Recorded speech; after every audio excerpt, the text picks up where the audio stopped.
Hakuna kwando enda ndirpano. Yo Cashman Engineer Dondo Fema. Yo Cashman DJ Holy. Murudo kwatava kwakure handingakusiye moyo wangu ungapayaye toti zvavo vanodanana zvavo vanowirirana varimo murudo zvavo vanodanana zvavo vanowirirana varimo murudo toti zvenyu makarorana zvenyu munowirirana murimo murudo zvenyu makarorana zvenyu munowirirana murimo murudo rudo ndimavhaize rudo ndimanakidze rudo ndimarwadzise rudo ndizvese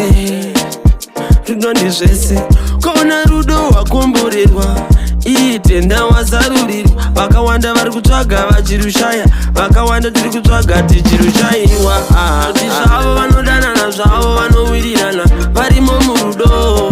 zvavo vanodanana zvavo vanowirirana varimo murudo toti zvenyu makarorana zvenyu munowirirana murimo murudo zvenyu makarorana zvenyu munowirirana unonzwa mumwe achiti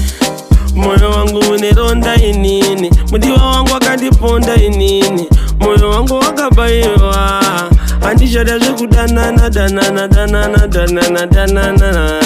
saka ndati zvenyu vaye vanodanana toti zvavo vanodanana zvavo vanowirirana varimo murudo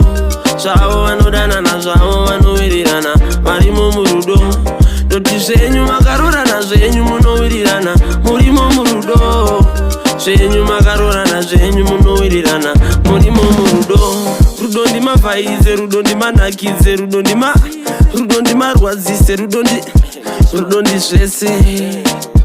rudo ndizvese kona rudo wakomborerwa itenda wazarurirwa vakawanda vari kutsvaga vachirushaya vakawanda tiri kutsvaga tichirushayiwa kuti zvavo vanodanana zvavo vanowirirana varimo murudo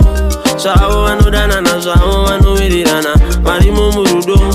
toti zvenyu makarorana zvenyu munowirirana murimo murudo zvenyu